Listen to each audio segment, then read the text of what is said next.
بسم اللہ الرحمن الرحیم۔ ناظرین، آپ دیکھ رہے ہیں پروگرام فکر و خیال۔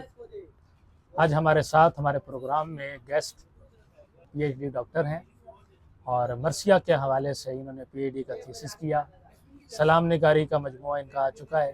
اس سے پہلے لوہے دی روز کے نام سے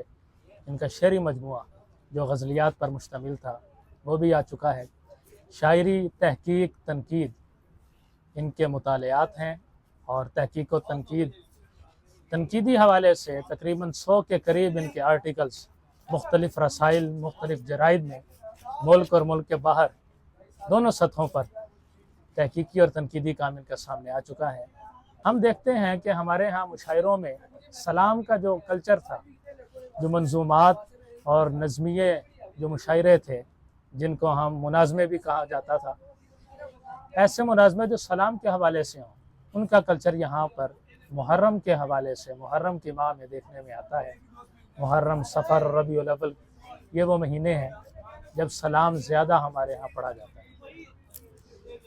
لیکن ہمارے ہاں جو غزل کے شعراء ہیں، اکثر غزل کہنے والے سلام کے 2 اشعار یا ایک سلام اگر کہا ہو تو وہ ساری زندگی اسی پر انحصار کرتے ہیں۔ گویا باقاعدہ سلام کا شاعر ہمارے ہاں بہت کم دیکھنے کو ملتا ہے۔ ایسا شاعر جو غزل کا بھی ہو اور نظم اور سلام میں بھی برابر درجہ رکھتا ہو۔ ہمارے ساتھ تشریف فرما ہیں ڈاکٹر اصغر شیرازی، بہت شکریہ آپ کا، خوش آمدید سر۔ آپ ہمیں یہ بتائیے سر کہ سلام نگاری کے حوالے سے ہمارے ہاں بہت سی اصناف عرب سے، فارس اور فارس سے پھر ہمارے ہاں آئی ہیں ہندوستان اور پاکستان میں، تو اردو میں ان کی تشکیل ہوئی۔ یہ جو سلام ہے آپ کے نزدیک اس کی جو تعریف ہے وہ کیا ہے؟ ہمارے ہاں عرب سے، فارس سے اصناف آئی ہیں، لیکن اردو ادب کی خوش قسمتی یہ ہے کہ رسائی شاعری جو ہے، جیسے مرثیہ ہے، سلام ہے، یہ نوحہ، ان 3 اصناف کو ہم رسائی شاعری کہتے ہیں۔ ان میں جو ہے مرثیہ عرب سے آیا ہے، لیکن اردو میں آ کر اس کا رنگ بالکل اردو کا اپنا ذاتی ہو گیا ہے۔ نوحہ بھی جو ہے وہ جیسے مرثیہ عرب سے آیا تو اس کا ایک ضمنی آپ شاخ کہہ سکتے ہیں، لیکن اردو میں آ کر یہ عرب سے، فارس سے یہ زیادہ رچ ہو گیا ہے۔ پھر اسی طرح سلام اردو کی خالصتاً اپنی صنف ہے، تو اس کو ہم کہتے ہیں کہ یہ جناب موضوعاتی و حیاتی صنف ہے، یعنی اس کے لیے موضوع بھی مختص ہے، یعنی سلام ہم کہیں گے تو وہ کربلا کے حوالے سے ہوگا، شہدائے کربلا کے حوالے سے ہوگا، اور اس کے لیے غزل کی جو حیت ہے وہ مختص ہے، جیسے قصیدے کے لیے غزل کی حیت مختص ہے، اسی طرح سلام کے لیے غزل کی حیت مختص ہے۔ اسی طرح غزل میں جس طرح رمز و ایمائی انداز ہے، اسی طرح سلام میں ہے۔ جس طرح غزل میں قطع بند اشعار ہیں، اسی طرح سلام میں ہے۔ جس طرح غزل میں غیر راست طرز اظہار ہے، اسی طرح سلام میں ہے۔ جس طرح غزل میں استارے ہیں، اسی طرح سلام میں بھی کربلائی استارے ہیں۔ یعنی مزاجن یہ غزل کے قریب ہے، غزل کے قریب ہے، لیکن اس کی غزل کے علاوہ اس کے استارے اپنے ہیں۔ جس طرح غزل کے بھی مقبول استارے ہیں، کلاسک غزل کے بھی ہیں، باغ ہے، پرندے ہیں، سبزہ ہے، آسمان ہے، اسی طرح لیکن کلاسک شاعری کے جو استارے ہیں جس طرح وہ طے شدہ ہیں، اسی طرح کلاسک سلام میں بھی استارے کافی طے شدہ ہیں۔ جس طرح جدید شاعری میں نئے استارے آئے ہیں، اسی طرح جو اس وقت نیا سلام لکھا جا رہا ہے اس میں بھی نئے استارے آگے اور علامتی انداز ہو گیا ہے۔ تو کہنے کا مقصد یہ ہے کہ غزل اور سلام یہ بہت قریب ہیں، لیکن دونوں کو جو لکھنے کا ہنر ہے وہ بہت مشکل ہے۔ گویا یہ حیت اور مزاج میں مخصوص ہے۔ یہ بتائیے، سلام جس طرح غزل ہے، ہم کہتے ہیں کہ تشبیب سے نکلی ہوئی ایک صنف ہے، ایک تو اس کی تصدیق چاہوں گا۔ دوسرا یہ بتائیے کہ سلام آغاز سے الگ صنف رہی ہے یا مرثیے سے الگ کی ہوئی ہے؟ آغاز سے ہی سلام ایک اپنی صنف رہی ہے۔ اس کی وجہ یہ تھی کہ مرثیے کی مجالس ہوتی تھی، اس میں سب سے پہلے سلام پڑھا جاتا تھا۔ اس کے بعد پھر جو ہے مرثیے کا شاعر آتا تھا، وہ پڑھتا تھا، مرثیہ پڑھتا تھا طویل، یعنی اس سے پہلے ایک فضا بنائی جاتی تھی سلام کی، پھر مرثیہ پڑھا جاتا تھا، اور ہندوستان کا ایک مجالس مرثیہ خوانی ایک تہذیبی جو ہے وہ چلن تھا۔ اب یہ ہے کہ اب مجلس مرثیہ خوانی ہوتی ہے، اس میں اسی طرح سلام پڑھا جاتا ہے، پہلے سلام پڑھا جاتا ہے پھر مرثیہ، لیکن اب باقاعدہ الگ سے جو ہے وہ سلام کی محافل بھی ہونا شروع ہو گئی ہیں، جسے محفل مسلمہ کہا جاتا ہے۔ تو اس میں بھی یہی ہے کہ جس طرح غزل کے 5 7 8 اشعار ہوتے ہیں، اسی طرح آج بھی سلام اسی طرح لکھا جا رہا ہے، لیکن جو کلاسک سلام ہے وہ ہمیں 50 50 60 60 اشعار کے بھی ملتے ہیں۔ میر انیس کے ہاں ہمیں طویل سلام جو ہے وہ زیادہ ملتے ہیں، لیکن وجہ یہ ہے کہ آج جو سلام جو ہے لکھا جا رہا ہے وہ اس میں سلام کے وہ عناصر نہیں ہیں جو سلام کی زیادہ تر غالب شعری روایت میں رہے ہیں۔ وہ منقبت کو سلام کہا جا رہا ہے۔ منقبت میں یہ ہوتا ہے کہ زیادہ تر کھلا اظہار ہوتا ہے، براہ راست اظہار ہوتا ہے، ایک اکیرا پن سا آ جاتا ہے فضیلت بیان کرتے ہوئے، لیکن سلام میں ایسا نہیں ہوتا۔ سلام میں وہ فضیلت متنوع انداز میں علامت کے ساتھ استعمال کی جاتی ہے، اور اگر اس میں مصائب کا پہلو بھی آ جاتا ہے تو وہ بھی مطلب ہے کہ انتہائی ادبی کرینے کے ساتھ ہوتا ہے۔ یعنی میں میر انیس کا ایک شعر میرے ذہن میں آ رہا ہے، گلے میں دیکھ، امام زین العابدین کے حوالے سے، گلے میں دیکھ کے توکے حدید کہتے تھے لوگ، گلے میں دیکھ کے توکے حدید کہتے تھے لوگ، یہ آفتاب کہیں جلد ہو گہن سے جدا۔ اب یہ مصائب کا شعر ہے، لیکن اس میں بھی آپ دیکھ لیں ادبیت کتنی زیادہ ہے، جبکہ آج کل جو ہمارے ہاں منقبت نما سلام جنہیں آپ دیکھ رہے ہیں ان میں بالکل سمپل اسٹیٹ کلیشے کی عبارتیں ہوتی ہیں، ان میں وہ سلام کے رموز، وہ علائم، وہ باریکیاں، وہ استعارے، وہ تشبیہات اور وہ لفظیات، سب سے بڑی بات ہے کلاسک سلام کی ایک مخصوص ڈکشن ہے، جس طرح مرثیے کی اپنی واضح ایک ڈکشن ہے۔ میں یہ سمجھتا ہوں اس حوالے سے جیسے قصیدہ ہے، قصیدے کی اپنی ڈکشن ہے، اسی طرح مرثیے کی اپنی ڈکشن ہے، اسی طرح کلاسک سلام کی بھی اپنی ڈکشن ہے، لیکن آج تک کل جو سلام لکھے جا رہے ہیں ان میں ڈکشن اور غزل کی ڈکشن قریب ہی محسوس ہوتی ہے۔ تو جبکہ ان کی ہر حیت کی جو اپنی ڈکشن اور اپنے جو فنی امتیازات ہیں ان کو برقرار رکھنا چاہیے، تبھی ہم کسی بھی صنف میں اور دوسری صنف میں کوئی فرق روا رکھ سکتے ہیں۔ بہت خوب سر، یہ بتائیے گا کہ سلام میں جو سلام نگار ہیں، سلام گو ہیں، جس طرح سے ہمارے ہاں غزل کا ایک فن ہے، مشاعرہ بازی بھی ہوتی ہے، یعنی غزل کہنا دونوں معنوں میں، ایک لکھنے والا بھی اور ایک سنانے والا بھی۔ کیا سلام بھی اسی طرح سے محفلوں میں باقاعدہ سنایا جاتا رہا؟ کیا اس کی تہذیب بھی موجود تھی؟ اور کیا اسی طرح جیسے آج داد ملتی ہے اسی طرح سے داد دی جاتی تھی؟ بالکل جی، اصل میں ہمارے ہاں مسائل یہ ہیں کہ پہلے ہماری مشترکہ ہند مسلم تہذیب، ہندوستانی تہذیب تھی، تو اس میں جس طرح مشاعرہ ایک تہذیبی روایت تھا، اسی طرح مجلس مرثیہ خوانی، سلام، یہ سب جو ہے، پھر سوز خوانی یہ ہماری مشترکہ تہذیب کا حصہ تھا۔ لیکن اس کے بعد کیا ہوا، وقت کے ساتھ ساتھ اب جو ہے وہ بہت یہ خاص مسلک کے لوگوں کے حد تک محدود ہو گیا۔ باقی اب آپ کے ہاں بھی وہ سلام ہوتا ہے، لیکن زیادہ تر محرم تک یہ محدود ہو گیا، لیکن آگے پیچھے جو تھا وہ اب مشاعرہ جیسے یا مشاعرے کی محافل ہوتی ہیں وہ تو ہر جگہ ہوتی ہیں، لیکن ان کو یہ مخصوص ہو گیا، جبکہ ادب جو ہوتا ہے اس کا کوئی مذہب مسلک نہیں ہوتا، ادب کے اپنے پیمانے ہوتے ہیں، تو یہ ایک ادبی صنف ہے۔ تو ادبی صنف ہونے کے ناطے اس کو پڑھا بھی جانا چاہیے، اس پر محفل مسالمہ بھی ہونی چاہیے۔ جیسے ہمارے مشترکہ ہندوستان میں آپ دیکھیں ہندو بھی شاعر تھے، مرثیہ کہتے تھے، نعت کہتے تھے، سلام کہتے تھے، لیکن اب آ کر آپ چیزیں دیکھ لیں کہ وہ چیزوں پر ٹیگ لگنا شروع ہو گئے ہیں۔ یہ اس کا نقصان جو ہے وہ انسانیت کو تو ہے ہی ہے، ادب کو بھی اس کا نقصان ہے۔ یہ بتائیے کہ ہمارے ہاں ایک دلی کی طرف سے فضا چلی ہے شاعری کی، اور پھر اس کے بعد دکن کی طرف ہمارا سفر جاتا ہے، تو دکن میں جو حکومت تھی وہ اہل تشیع کی تھی، اور وہاں پر اس طرح کے جو اصناف ہیں جیسے مرثیہ ہے، سلام گوئی ہے، یہ زیادہ رائج ہوئی۔ اس حوالے سے ہمیں آگاہ کی۔ یہاں میں ایک بات کہنا چاہوں گا کہ وہاں پر مولائی کلچر تھا۔ اچھا، مولائی کلچر سے مراد کسی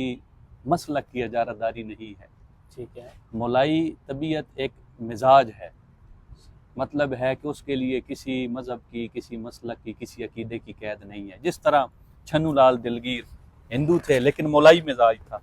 اسی طرح آپ دیکھ لیں بہت سے کسی بھی مسلک غیر شیعہ لوگ بھی ہیں، کتنا اچھا وہ سلام اور مرثیہ کہتے رہے ہیں۔ تو اس کے لیے مولائی مزاج کا ہونا ضروری ہے، اس کے لیے کوئی وہ شیعہ حکومت یا شیعہ ماحول کا ہونا ضروری نہیں ہے۔ اور اہل بیت کی محبت جو ہے، مودت ہے، وہ ویسے بھی کسی مذہب اور مسلک کی قید میں نہیں آ سکتی۔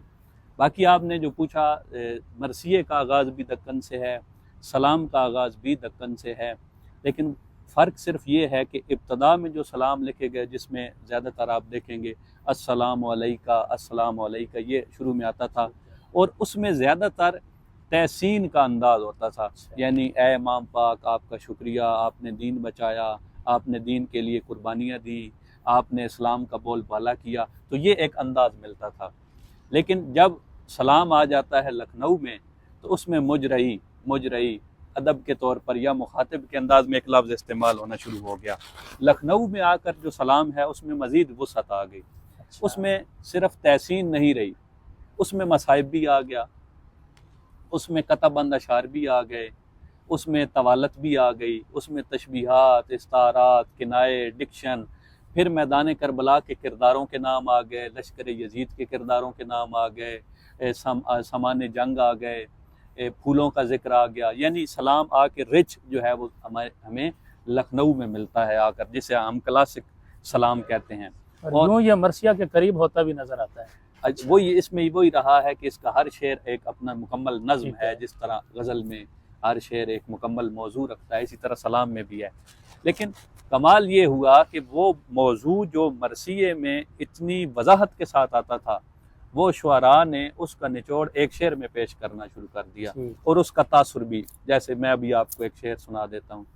لیکن فرق آ گیا نا، ادھر مرثیے میں جب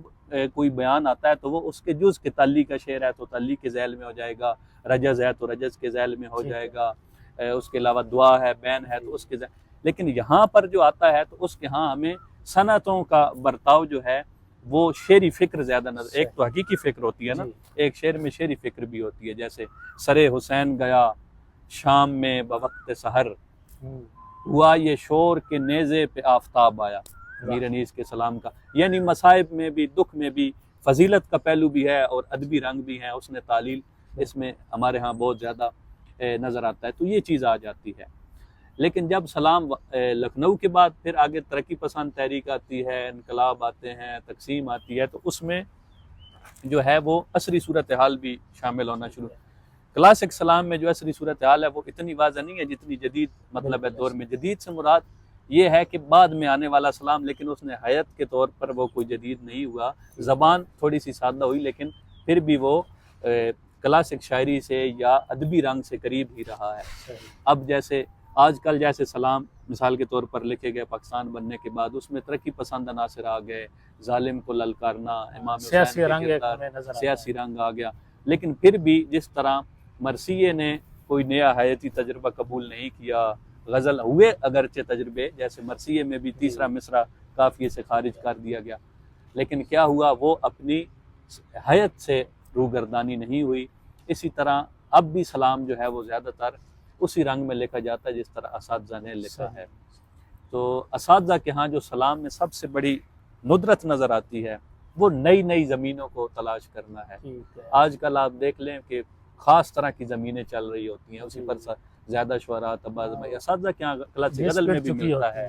ہاں، لیکن سلام میں اساتذہ نے نئی زمینیں نکالی ہیں، دلگیر نے، چھنو لال دلگیر نے نکالی ہیں، مرزا دبیر نے نکالی ہیں، فصیح نے نکالی ہیں، یہ جو ہے نا بہت ہی ایسی زمینوں میں اشعار ہیں، جیسے واجد علی شاہ کے جو سلام ہے اس میں بڑی مشکل زمینوں میں سلام ہے، تو یہ جو ہے نا آج کل یہ چیزیں نہیں ملتی، وہ زمین کو نبھانا وہ بڑا مشکل ہوتا ہے، مشکل کام ہے، ایک زمین بنانا بھی اپنی ایک، اور ظاہر ہے لیکن اس نے اتنی جو بنت ہے اس کو قائم رکھے، اس کی جو حیت ہے وہ اتنی پختہ تھی کہ کوئی توڑ نہیں سکا۔ آپ کی یہ کتاب نہج الاذاں کے نام سے میرے ہاتھ میں ہے، رسائی شاعری نہج الاذاں، ناظرین ان کی یہ کتاب آئی ہے، اور ہم چاہیں گے کہ اس کتاب کے حوالے سے بھی دو چار ایسے کچھ اختصاص جو صرف اس کتاب میں ہمیں نظر آتے ہیں۔ ظاہر ہے ادبی منظر نامے پر ایک بڑی خوش آئند ہے کہ اس زمانے میں قریب بہت کم مجموعے ہمیں سلام کے نظر آتے ہیں ہندو پاک میں، اور اردو کے حوالے سے بھی، لہٰذا ہمیں اس حوالے سے بھی بتائیے یہ ریاضت کیسی ہوئی، اور اس میں سے کوئی سلام بھی پیش کیجیے۔ جی ضرور۔ سلام کے مجموعے وقتاً فوقتاً آتے رہتے ہیں، لیکن یہ ہے کہ سلام جو ہے تواتر کے ساتھ شعراء حضرات نہیں لکھتے۔ محرم میں انہیں یہ ہوتا ہے کہ مسلمہ میں پڑھنا ہے تو وہ لکھ دیتے ہیں، لیکن وہ سلام ہوتا نہیں ہے، اس میں بس ایک تحسین کا انداز ہمیں مل جاتا ہے، یا دو چار مصائب کے اس میں شعر آ جاتے ہیں۔ لیکن اگر سلام جو شاعر باقاعدہ سلام کے شاعر ہیں وہ اب بھی لکھ رہے ہیں اور بہت اچھا سلام وہ لکھ رہے ہیں، حسنین اکبر صاحب ہیں، باقر زیدی ہیں، محمد علی ظاہر ہیں، انڈیا میں بہت سے دوست ہیں، وسیم امروہی ہیں، تو ارسلان اعظمی ہیں کراچی سے، تو سلام لوگ لکھ رہے ہیں، سلام کے مجموعے بھی آ رہے ہیں، بس جو ہمارے ہے نا مطالعہ کا وہ کلچر نہیں رہا۔ تو نہج الاذاع کے حوالے سے میں یہ کہوں گا کہ اردو سلام میں اب ہمارے ہاں جو سلام لکھا جا رہا ہے وہ کلاسک روش پہ کم لکھا جا رہا ہے، تو میری کوشش رہی ہے کہ کلاسک روش پہ شعری جو ہمارے امتیازات ہیں کلاسک سلام کے اس طرح سلام لکھا جائے، لیکن اس میں اپنا جداگانہ انداز بھی ہو۔ کلاسک روش سے مراد آپ کے ڈکشن ہے، ڈکشن بھی ہو، لیکن اپنی نئی علامتیں اور لفظیات بھی ہوں، صرف وہ نہیں جو اساتذہ نے برت دی۔ یعنی کہنے کا مقصد یہ ہے کہ میرے نزدیک سلام کا تصور وہی ہے جو کلاسک شعراء کا ہے، یعنی ادب کے ساتھ، سہج کے ساتھ، غیر راست انداز میں، نفیس انداز میں، متنوع معنی نکلیں جس شعر سے، نہ صرف قافیہ جو ہے وہ ایک سے زائد معنی دے، ردیف بھی جو ہے وہ ایک سے زائد علامتیت کا انداز ہے، وہ انداز ہو، وہ رمز و ایما ہو۔ پھر سب سے بڑی بات یہ ہے کربلا کے کرداروں کا نام ہو، لشکر یزید کے بھی کرداروں کا نام ہو، امام علی مقام کے، اور ان کرداروں پر بھی شعر ہوں جن پر پہلے نہیں لکھے گئے، وہ اوزار ہیں، وہ جغرافیہ، وہ نفسیاتی کیفیات، وہ چیزیں ہوں۔ اور پھر کوشش ہو کہ ہمارے ہاں سلام جو لکھا جائے 4 شعر، 5 شعر، 7 شعر، تو میں نے طویل سلام، تو اس میں ایک سلام 150 اشعار کا بھی ہے، یہ ایک امتیازی بات ہے، اور زیادہ تر سلام 15-20 اشعار کے ہیں۔ پھر نئی زمینوں میں ہیں، نئے جو مشکل ہو جاتا ہے کسی زمین میں، مثال کے طور پر اسی کتاب میں ایک سلام ہے جو چاندنی کے حوالے سے، چاندنی ردیف ہے، اور 15 اشعار کا وہ سلام ہے، اور ہر شعر میں چاندنی الگ معنوں میں آ رہا ہے، کہیں تشبیہ ہے، کہیں استعارہ ہے۔ جی میں ضرور پیش کرتا ہوں۔ پھوٹتی ہے خود بخود نوکے سنا پر چاندنی، قتل کر دیتا ہے جب دستے ستم گر چاندنی، اس لیے اس کے اترنے سے ہوا تاریک دشت، اس لیے اس کے اترنے سے ہوا تاریک دشت، دختر بنت پیمبر کی تھی چادر چاندنی، اور ہو نہیں سکتی علی اکبر رخ مہتاب پر، ہو نہیں سکتی علی اکبر رخ مہتاب پر، ہے تیرے ایک دانت کو جتنی میسر چاندنی، اور لڑ رہی ہے عامریت کی شب تاریک سے، اچھا ہے، لڑ رہی ہے عامریت کی شب تاریک سے، ایک بی بی جس کے سر پر ہے برابر چاندنی، اور 14ویں کا چاند اپنی ذو فشانی کے لیے، 14ویں کا چاند اپنی ذو فشانی کے لیے، مرتجز کے نال سے لیتا ہے جا کر چاندنی، کیا کیا تلمیحات ہیں۔ اور دھوپ میں تنہا کھڑا تھا بنت سرور کا پسر، دھوپ میں تنہا کھڑا تھا بنت سرور کا پسر، اور بیٹھے تھے ادو سارے لگا کر چاندنی، اور آ گئے ہر تو کہا شبیر نے افسوس ہے، آ گئے ہر تو کہا شبیر نے افسوس ہے، 3 دن سے بچھ نہیں پائی برادر چاندنی، اور ہے اگر صندوق میں سر ایک باغی شخص کا، ہے اگر صندوق میں سر ایک باغی شخص کا، کیوں نکل کر پھیلتی جاتی ہے یکسر چاندنی، اور مرکد شبیر کے روشن کلس کا فیض ہے، مرکد شبیر کے روشن کلس کا فیض ہے، یہ جو سونے کی طرح لگتی ہے اکثر چاندنی، اور میں غم شبیر میں رویا تو دنیا نے کہا، میں غم شبیر میں رویا تو دنیا نے کہا، یوں کیا کرتی ہے ایک دیوار میں در چاندنی، اور ہے فقط شبیر کا دل اور خیمہ دہر میں، ہے فقط شبیر کا دل اور خیمہ دہر میں، جس کے اندر چاندنی ہے جس کے باہر چاندنی۔ اور آخری شعر ہے جی، پھر فشار قبر کا آتا نہیں دل میں خیال، پھر فشار قبر کا آتا نہیں دل میں خیال، جب مہے داغ عزا کی ہو بدن پر چاندنی۔ کیا کہنے ناظرین، آپ سلام کے حوالے سے، سلام کی روایت کے حوالے سے، اور آج کل جو سلام لکھا جا رہا ہے اس کے ساتھ ساتھ ڈاکٹر صاحب کا جو سلام ہے اس کے جو خصائص ہیں وہ آپ کے سامنے ہیں کہ ایک لفظ کو کن کن معنی میں برتا گیا، اور غزل کی رمز و ایمائیت بھی اس سلام میں موجود ہے، اور جو کلاسیکی رنگ ہے، جو ڈکشن ہے وہ بھی موجود ہے، اور تلمیحات اور وہ جو کربلائی کردار ہیں جو ہمیں خاص طور پر مرثیہ میں اور اس کے اجزاء میں نظر آتے ہیں، گویا ایک تاریخ ہے۔ اگر ہم اس مجموعے کو دیکھیں تو ہم کربلا کی تاریخ کو سمجھ سکتے ہیں، پڑھ سکتے ہیں، اور یہ سب کچھ آج بھی ہم دیکھ رہے ہیں کہ کس طرح سے سلام، اور غزل پہ بھی ہم دیکھتے ہیں کہ کس طرح سے چھاپ ہے غزل میں۔ یہ بڑھتا ہوا جدید غزل جب شروع ہوئی ہے تو ہمارے پاس جو چراغ کی علامت ہے، جو نیزے کی علامت ہے،